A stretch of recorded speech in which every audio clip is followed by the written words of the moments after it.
Imagine embarking on an unforgettable journey through the heart of Italy, where every turn is a new treasure and every moment is filled with beauty and culture.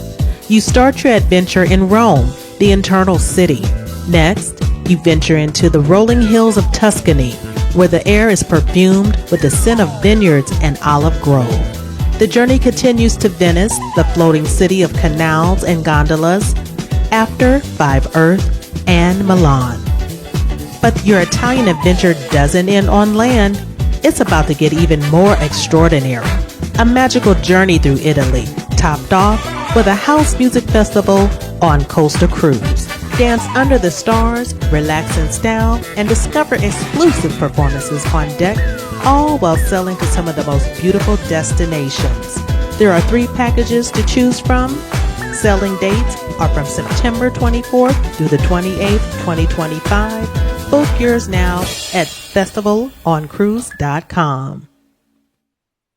Hi everybody and welcome back to Heidi's house. This is your host, Queen Bee Heidi B. And today's featured guest is Chicago's own Gabriel Rodriguez. He's a DJ, music producer, and remixer. I'm so excited to have him joining into this podcast. So are you ready to hear more about his house music journey? Then let's go. So here he is. Gabriel Rodriguez is in the house. Woo! Welcome. Thank you for having me. Thank you so much. I'm so excited to have you joining into this a little podcast titled Heidi's House, that it's really embracing the global house music culture.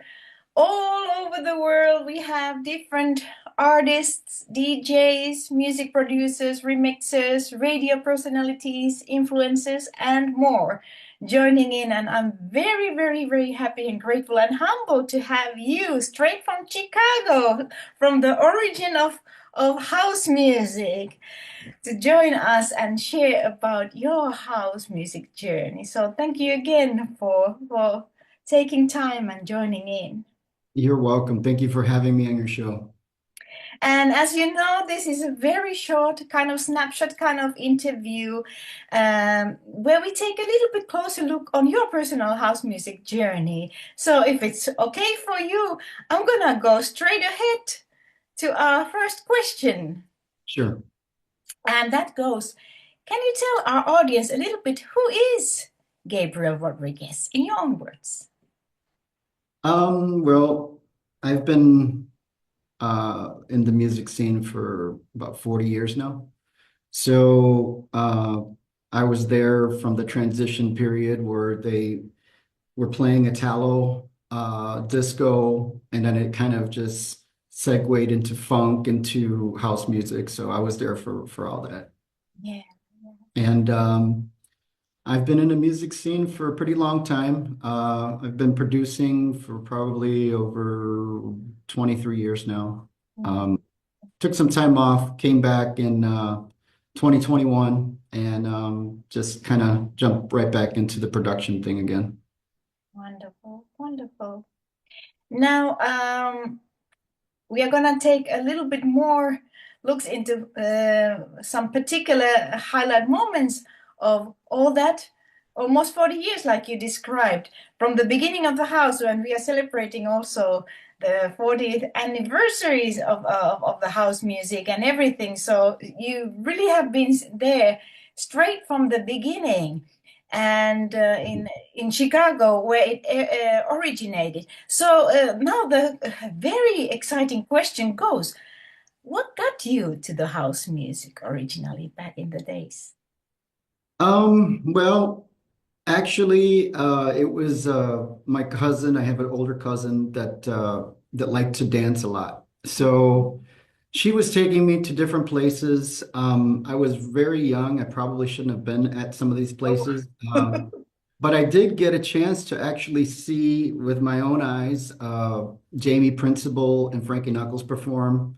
I got to see Ralphie Rosario perform. I got to see Liz Torres performed, Jesse Velez performed. So pretty much, I was in the scene very, very young, but I started early, I should say. Yeah. And and that was it. I mean, I actually got into the whole dancing thing. I think in Chicago at that time, everyone was into the dancing thing because the terminology back then was the jacking. Everybody was jacking. Yeah. So it was pretty big back then. So yeah, that's pretty much how I would say not just myself, but the majority of the Chicago DJs around that time. That's pretty much how kind of everybody got into it. WBMX was one of our big influencers. I've been recording. See, back then we used to record on tape, on Yeah. Yeah. cassette tape. So that was another Chicago thing where we couldn't get mixes anywhere else. So we would record them, and it was like they were just inspirational to us, and that's really how the majority of Chicago DJs got into house music. Yeah, I was just checking the other day. There was a post, a little reel done by Steve Silk Hurley about the Chicago and the origins of house music, how it all started there, and how he said that the ethos there, or the idea is that you can really like describe also house in a way that you can make a house track, create a house version of most of the danceable tracks and club sounds and so on. And that was something that was really like something that Chicago gave to the world there, that this orientation that you can make a house version of basically anything that you wanted to do with that particular sound and particular gear that was also available at that time, and those particular elements and so on. So that leads me to the next question. So you started as a DJ, right? That is correct, yes. Yes. Can you tell us a little bit about your DJing career? Well, I pretty much have been a lot on the radio. I've been at least on six Chicago radio stations. I was on two, let me think. Back in the day, I was on I was aired on two television programs. Mhm. Uh, and I've done everything from the clubs to smaller events. You name it, I've been there. Back in Chicago, we used to have a lot of Battle of the DJ type of events, and I was fortunate to win a good handful of those. Um, and there was a period where I got into the whole scratching and doing tricks type of thing, which was new. We're talking like maybe late 90s. It was kind of a big thing that kind of hit Chicago at the time. Yeah. But yeah, I've kind of had my hand in kind of like every aspect of DJing that you could think of. Amazing, amazing. And when you mentioned really back in the days, you have seen the evolvement of the DJing gears, equipment, styles, Oh and and, yeah, and that's for how it sure. has evolved. What would you say personally, your preference when it comes to the DJing nowadays? What would you prefer nowadays as a Um, as far as DJing nowadays, I don't do it as much. I got really into the music production of Mhm. things. So there was a period where I kind of like, how could I say this? So when you look at music producers like Giorgio Moroder or producers like that, those guys weren't DJs, they were just producers. Yeah. And I kind of got more involved in the music production side of things, where I transitioned from being a DJ to a producer, and then I feel like now I'm a producer that can DJ, if that makes any sense. Ah, yes, yes, yes, Yeah, yes. so it I DJ, not too often. Last year, I did do an appearance at Navy Pier in Chicago, which was it was fantastic. It was like I can't even tell you how many people were there, but it was great. It was a good time. But but yeah, that's really about it. I kind of am more on the production side. I haven't really dive that much into the DJing thing as much as I probably should, but I'm just really focused on producing music right now. Like that's my art, and I have a lot of projects I'm working on right now, so it's like I don't even have time for anything else. Mm, yes, yes. And would some people are still really much when we talk about the DJing and gear and everything, that there are still a lot of people who want to keep it to the vinyl, for instance, or then the people who rather rather do it digitally. What is your take? What would you prefer What when, would I prefer as far as I'm sorry, what was as far as DJing? as far as the equipment goes, or Yeah, yeah, yeah. um so I I did like the feel of turntables. I'm not gonna lie. That was one of the first things I started on. And there's just something about mixing on turntables that I just feel is just authentic. Yeah. Um, you know, I've I've I've mixed on other gear, but pretty much, I mean, I don't think anything can really surpass that feeling. Although it's a pain, to lug around and stuff like that. But Yeah. I really enjoy the vinyl type of thing. I still have all my original vinyls. Yeah. Yeah, so Yeah. I have like a whole I have a whole Library. whole mess. Yeah, yeah, sure. Yeah. I can't get rid of them. They're just too historical Yeah. to get rid of. And it is a beautiful feeling, and I have to say also there's some kind of magic there when you really you need to feel it and everything. I remember back in the days I tried to do a bit of the vinyl. I'm not saying that I was good at it, but I did get the nice feel when I was using that gear and so on. But I always salute people who are really, who have mastered that and know how to scratch and everything, properly, as a fellow DJ, so to say. But that's beautiful to hear, and I can imagine that the library must be big. Oh yeah, yeah, for sure, for sure. It was just endless buying records. I mean, that was one of the things that was kind of cool too, back in the days as far as like our record stores. Mm, Um, a lot of historical record stores, kind of opened the doors for DJs to buy house music. yeah, yeah, And so that's why a lot of the Chicago DJs, vinyl and spinning on turntables is like an art form that they just don't want to let go of. And I get it. I get it because it started everything. So yeah. exactly.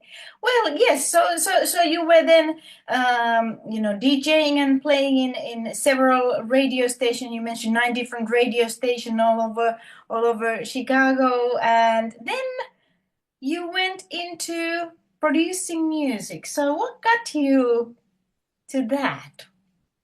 I would say, you know, being a DJ, I guess that's what you kind of want to transition to. And one of the big influences, I guess, to me was watching Masters at Work and watching what they did. And I followed them like so long ago. And I followed their career and I always, was inspired by that. And so like, in the mid 90s, I really set my goal to get into music production. And I just didn't want to I just didn't want to get into music production, but I wanted to master the art of music, if that makes any sense. Yes. So I really learned I learned music theory and so many other different aspects that I think now, is helped me out tremendously, And then I also I worked at a music retail store called Sam Ash Music. Mhm. So I really got to learn all the hardware, and this is before like the DAW program. So I got to like basically learn how to hook up studios via MIDI, with keyboards and sound Mm. modules and all the hardware that goes with that. So it all helps out. Yeah, I believe so as well. And when you mentioned the fact that you educated yourself when it comes to music theory and with the studio techniques and using media and everything, it really it does pay itself back. Or how do you say? We say it does pay off, right? Oh Uh, yeah, for yeah, sure. yeah. In several ways, and especially when it comes to then the music productions, of course, and understanding music, creating music, arranging music, and so forth. So it's a something that I I I personally would encourage people to invest still during this time when most of the things can be done with the help of AI and so forth. But I'm always saying that please don't skip those kind of parts because you never know. And it trains your musical skills personally and the understanding of how the music works, so to Oh say. yeah, for sure. When I was working at the music store, I was picking the brains of musicians and asking them questions and trying to learn about music as much as possible. So I would ask jazz musicians and blues musicians and rock musicians and how do you do this and what is this and how are you supposed to do this? So, I kind of took all that in and pretty much, that's what you get today. What you hear from me is what I've learned from the industry or hands-on or just, like I said, learning music theory. So I think it's pivotal if you want to be a good producer, if you want to move forward in music, you kind of need to know the nuts and bolts of everything. I totally agree with that, definitely. And you mentioned about, nicely, because next question would have been, what are your greatest influences when it comes to producing music? So you already mentioned masters at work, but uh, who would be some other great inspirations when you get into I music? I have quite a list. One of the guys that I really, I mean, if we want to talk about 4/4 beat, I know a lot of times people want to say, house music was the first, or the first form of electronic, but it really wasn't. Giorgio Moroder with Donna Summers, I Feel Love. Uh, that kind of was a 4/4 beat, and that was using a drum machine. So and a lot of the early Italo stuff was the same way. Yeah, So one thing that I do know is that a lot of people, when they talk about house music, they talk about disco, but they don't give enough credit to Italo disco because that kind of was the first electronic form of music that everybody just doesn't talk about. yeah. Because back in the days, I used to listen to all that stuff, and it was a big influence on me. And then again, Masters at Work. Um, so I mean, I enjoy Masters at Work because they took our house music and changed it up and started adding the live instrumentation and started getting into more of the jazzier sound. So I got influence from those guys because and as well as the Chicago guys too. Steve Hurley is another one. Ralphie Rosario is another one. He's one that was a pioneer, and he's still very big in the music scene with his music production. Um, there's new guys that inspire me. There's a guy named his name is Inaki Garcia from Spain. Oh yeah. He is amazing. Narf Zayed from Spain is amazing. Mijangos from California is like yeah he's one of the best that's for sure. Lewis Radio from Groove Bomb. Uh, and we got some Chicago guys that are coming up. I think you had Sweet Georgie on here. Yeah, yeah. He's Yes, I he's did. doing well. He's doing well. We Absolutely. got Rich Martinez was another guy that kind of inspired me. He was on Chicago Track Records back in the days. Now he is running his own record label coming from Chicago called Chicago Skyline Recordings. Um, Another person I would say is the Funky Black Man. He's pretty amazing. Joe Fresco, I just put out a track with him. Oh Um, yes, yes. yeah, so there's a lot of inspiration that I draw from, and I feel that I don't stop there. I love music, so I try to listen to everyone's style and see what they're doing and what direction they're taking because everybody kind of has their own flavor, you know. I've listened to your stuff and I'm like, oh wow. Matter of fact, I charted your one of your songs. I was pretty amazed. It was good job. Thank you, thank you, thank you. My personal journey has been I've done all sorts of stuff, you know. I think you have that wide appetite in music. I'm always calling it as a wide appetite in music, and Mhm. I recognize that in people and in myself as well. And I think it's a great thing to do that we explore a little bit, you know, we stay in touch with different music styles, artists, influences, and then it keeps our own productions then very fresh and up to date, so to say. I don't know the better word to describe it, but it's kind of ongoing process. So It keeps it fresh. it keeps Yeah. it fresh. Yeah, that's a Yes. very Yes. great way to We're, say it. you know, I believe that if you have a good song that it's a long-lasting song. It's timeless. Yeah. And that's another thing that I'm doing now is I'm not trying to corner myself into doing one certain style of music. So Yeah. now I'm starting to use what I know and I'm starting to dive into jacking now and Afro and I'm going to be doing some deep house, some soulful house. I'm working on a gospel house. So I'm going to really start to expand this year. You're going to hear a lot of different styles coming from me.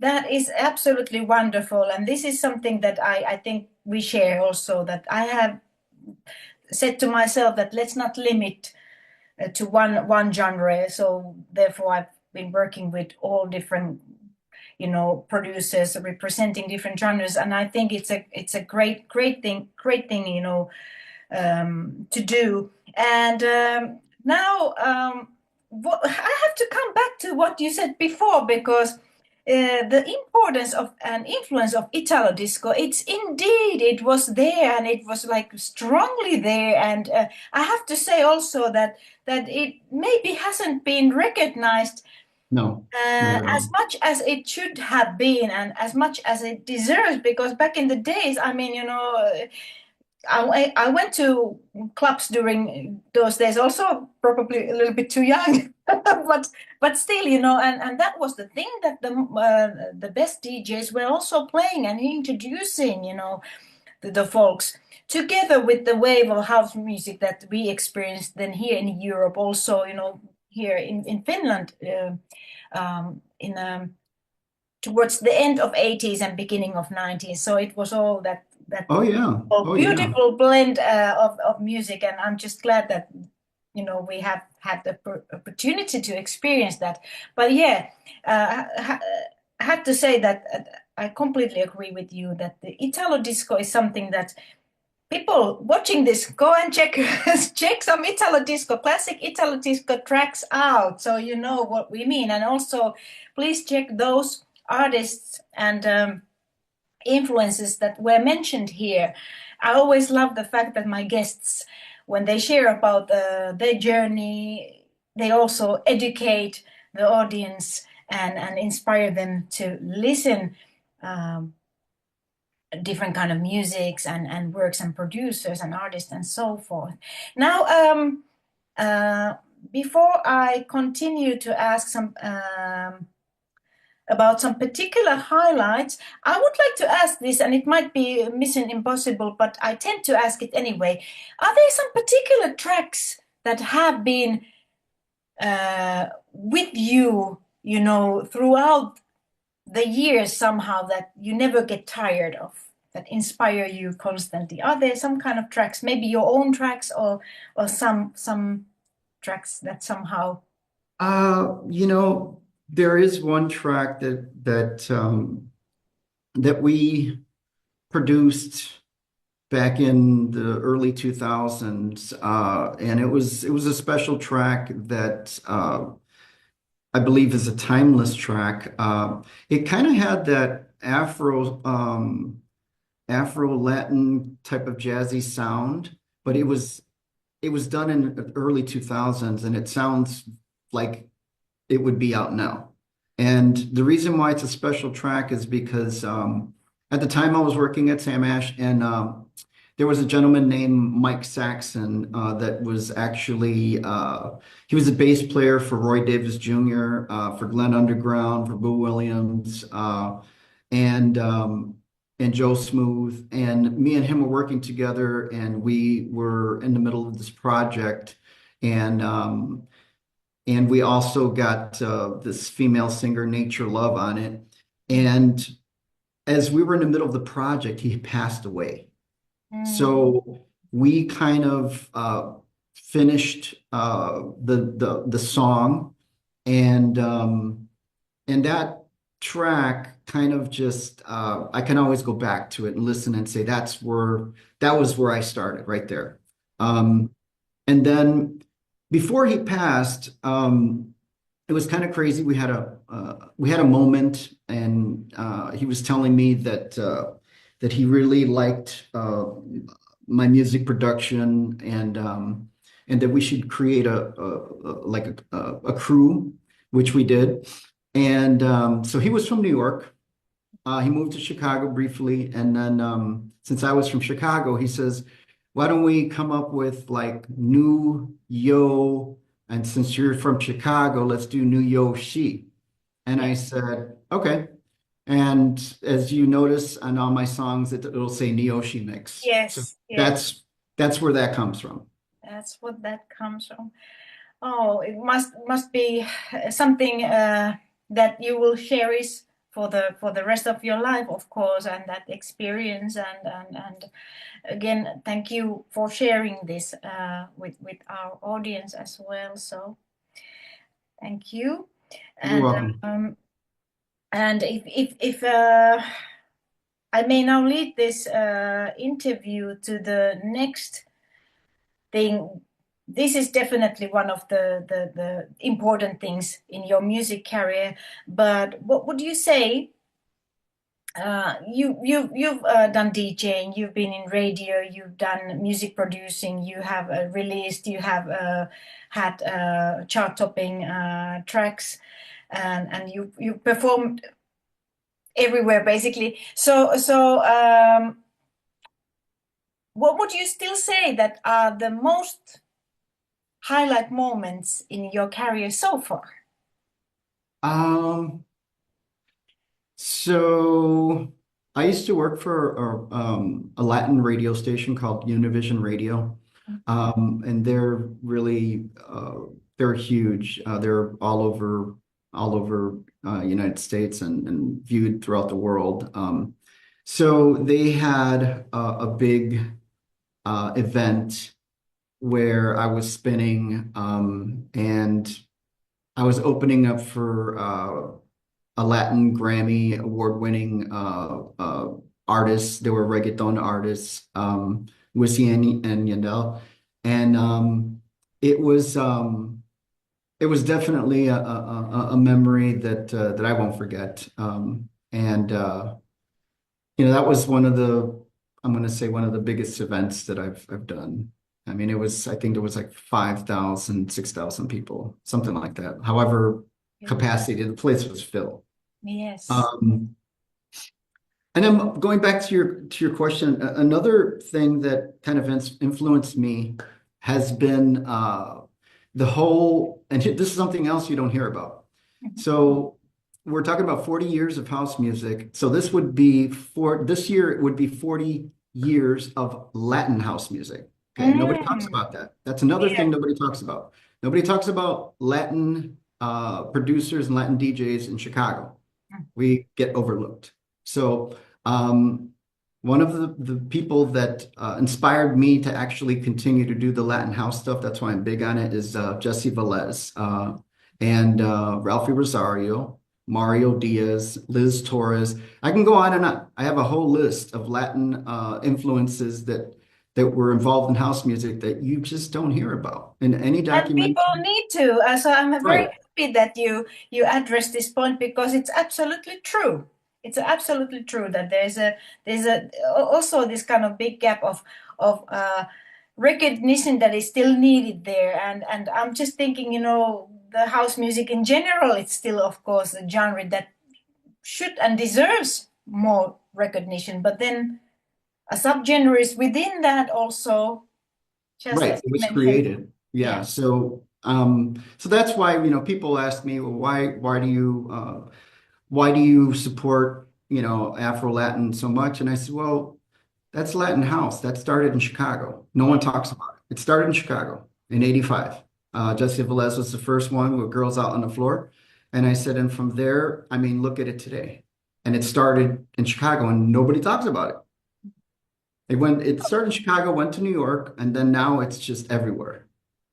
So people, educate yourself with this, and I'm happy that we have Gabriel here sharing about this. What would you say that are the essential tracks for anybody that wants to learn more about the Latin house?